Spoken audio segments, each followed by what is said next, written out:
en algo tocable, tangible, material, el balbuceo, digamos, que lo convierte en algo corporal. Dar a balbucear, entonces, es invitar a dejar pasar por el cuerpo algo que me es ajeno. Muchas veces se critica a la escuela por esta ajenidad de los contenidos escolares, ¿no? Estuve leyendo cuadernos, por ejemplo, de los años 40, que llegaron casualmente a mis manos y por una invitación de Jorge La Rosa, que está armando una especie de elogio de las escrituras escolares, me puse a analizar esos cuadernos. Y entonces hay escrituras a las que cualquier docente progresista hoy criticaría, porque el niño le hacían escribir composición, tema, lo que se ve por la ventanilla del tren viajando por la Argentina.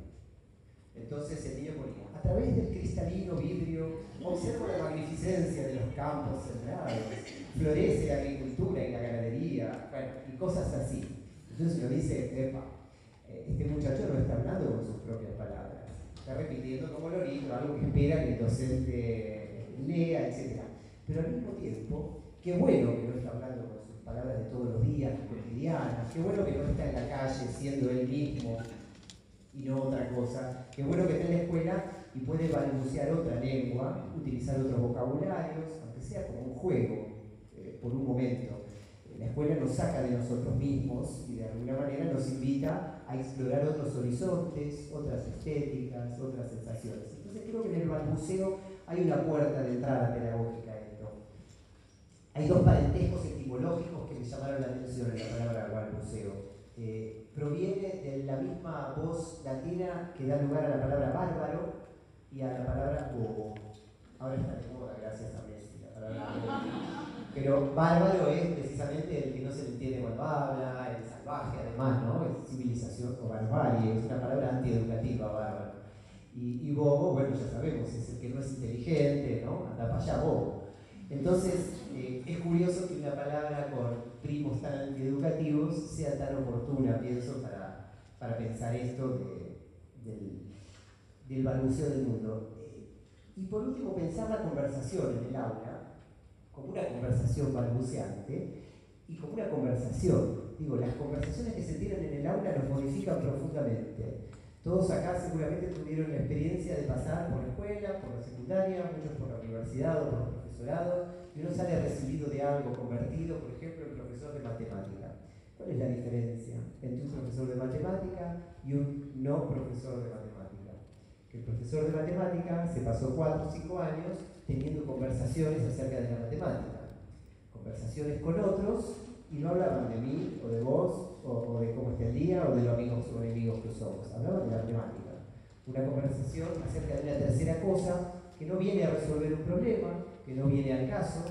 Cuando uno en la escuela habla con los chicos de las mitocondrias, de los aztecas, del Peloponeso, de los anticiclones, de las dicotiledonias, o de la matemática, no lo hace porque haya que salir corriendo a resolver un problema y aplicar lo aprendido de forma utilitaria, sino que lo hace porque son bellos pretextos para balbucear las lenguas del mundo y para que el mundo se convierta en un lugar más amplio y más interesante y en el que hay más lugar para mí, porque balbuceo sus lenguas.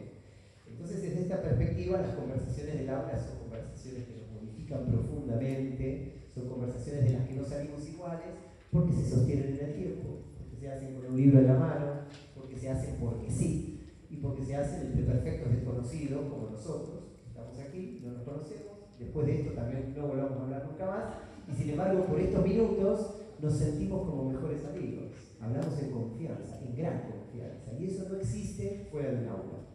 El único lugar en la experiencia de la vida en la que ese tipo de conversación profundamente formativa tiene lugar es el aula. El comentario sobre el lugar del docente me invita a pensar en que esto de leer la palabra y leer el mundo también puede dar lugar a dos posiciones docentes diferentes. Una posición docente más centrada en el mecanismo de la transmisión, en las condiciones de la transmisión, en la posibilidad de darle una estructura racional, lógica e interesante a la clase, y una posición en la que el docente da un paso atrás para mirar más lejos, más grande, desde ángulos más amplios, digamos, y me gusta pensar que así como algunas tecnologías de la docencia se apoyan en artefactos nobles, como el currículum, como los métodos, Otras, que hablan bien de un buen docente, son más huidizas de toda codificación, digamos. En el caso puntual de la alfabetización se habla de métodos alfabetizadores, de la querella de los métodos, de la batalla de los métodos. Justo recién antes de empezar nos quedó pendiente discutir algo sobre esa encarnizada batalla que hay entre los del fonema, los fonológicos y los constructivistas, incomprensible para los que estamos afuera de esa batalla. Leemos uno y otro libro y los dos nos aportan mucho, ¿no? Pero digo, hay métodos alfabetizadores y hay ambientes alfabetizadores. Entonces, esto me da la pista para pensar al docente, propongo dos palabras, como un arquitecto y como un anfitrión. El docente, la docente, le docenti, como un arquitecto en el sentido de que piensa en lo práctico, piensa en lo útil, piensa en lo accesible de una situación de enseñanza. El anfitrión que piensa en lo cómodo, en lo acogedor, en los pequeños gestos de cuidado que hacen que todo dispositivo bien pensado funcione o no funcione.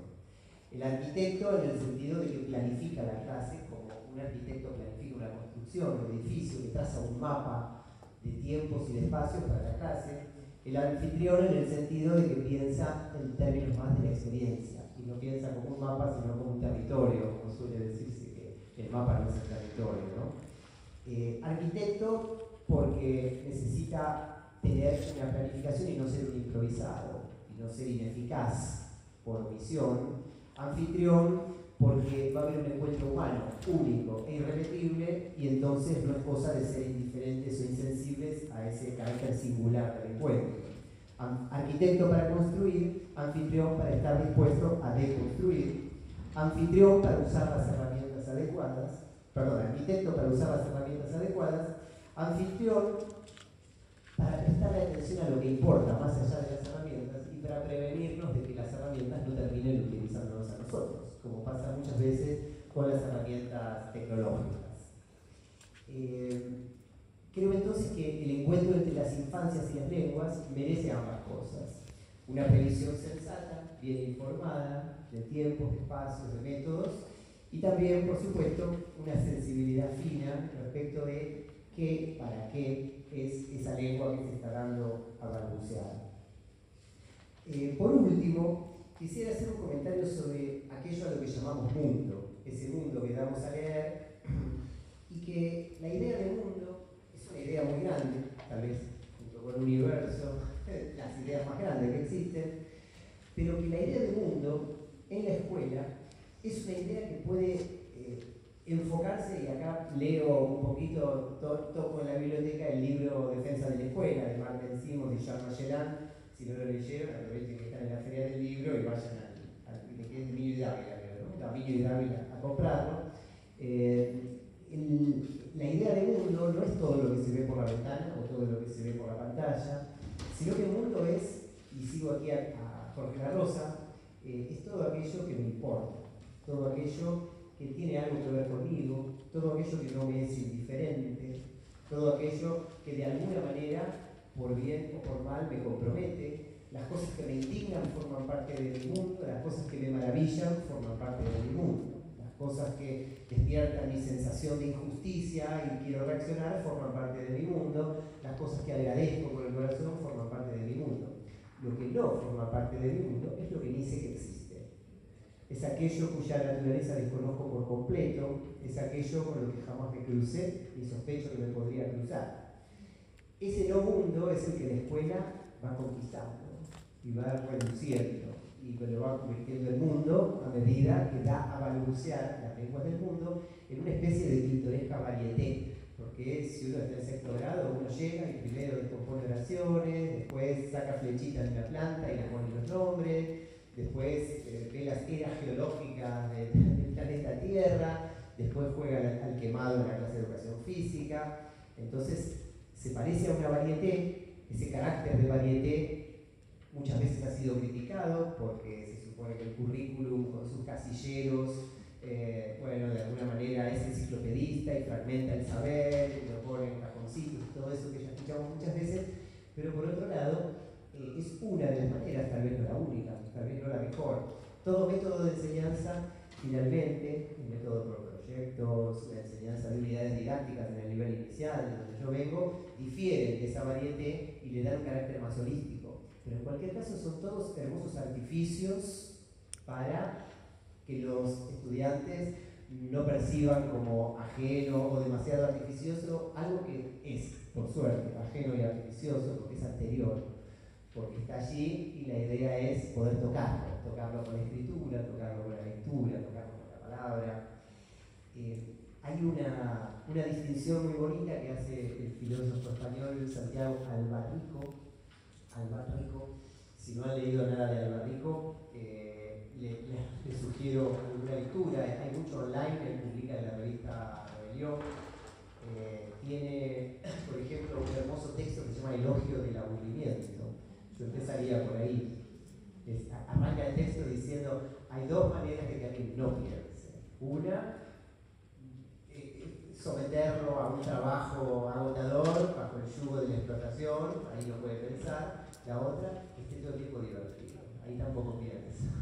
Entonces, bueno, hace todo un recorrido, habla de Sor Juana Inés de la Cruz, y dice ella era castigada por lo que escribía, la mandaban a la cocina, y en una de sus cartas ella dice, bueno, pero en la cocina era donde podía pensar, y ahí crecían mis escrituras. Y Albarrico dice, bueno, la hubiera mandado a Disneylandia, si no quería que escribiera. Bueno, pero termino entonces con esta distinción de Albarrico.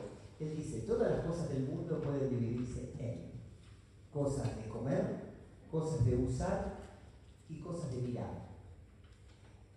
Las cosas de comer, por ejemplo, un super pancho con papas, son cosas que enseguida, cuando entran en contacto con nosotros, desaparecen, las devoramos. Y lo que nos une a estas cosas es el hambre, el apetito, la necesidad. Las cosas de usar nos conectan con la parte herramental, utilitaria del mundo, y son cosas que se van gastando y a lo mejor algún día hay que reemplazarlas, pero las cosas de mirar no ni sacian nuestra hambre ni mejoran nuestros gestos con su poder mediador, sino que son cosas que simplemente nos maravillan. Un atardecer, una obra de arte, en fin, cosas que no se usan para nada y tampoco se consumen. Y la crítica que hace Albarrico es que en la sociedad actual, la sociedad de consumo, el capitalismo competitivo, etc., todas las cosas tienden a convertirse en cosas de comer o en suma cosas de usar. Incluso un celular, que no diría que es una cosa de usar, se convierte en cosa de comer porque se nos presenta más allá de la utilidad, en las grandes publicidades, tire ya el que tiene y compre otro y todo así. Entonces, él rescata la lectura que hace Jorge La Rosa de la distinción de Albarrico, y termino leyendo eso, palabras de Jorge, rescata a la escuela como el lugar en el cual todas las cosas se convierten en cosas de mirar, todas las cosas se convierten en maravilla. Si con los comestibles nos relacionamos a través del hambre y con los fungibles a través del uso, con las maravillas nos relacionamos a través de la palabra, del juicio y del pensamiento. O dicho de otro modo, es el hambre el que convierte las cosas en comestibles, es el uso el que las convierte en fungibles, pero son la palabra, el juicio y el pensamiento los que las convierten en maravillas. Y es el espacio público en que estas cosas están situadas el que hace que los hombres no solo vivan en la tierra, sino que habiten una vida. Gracias.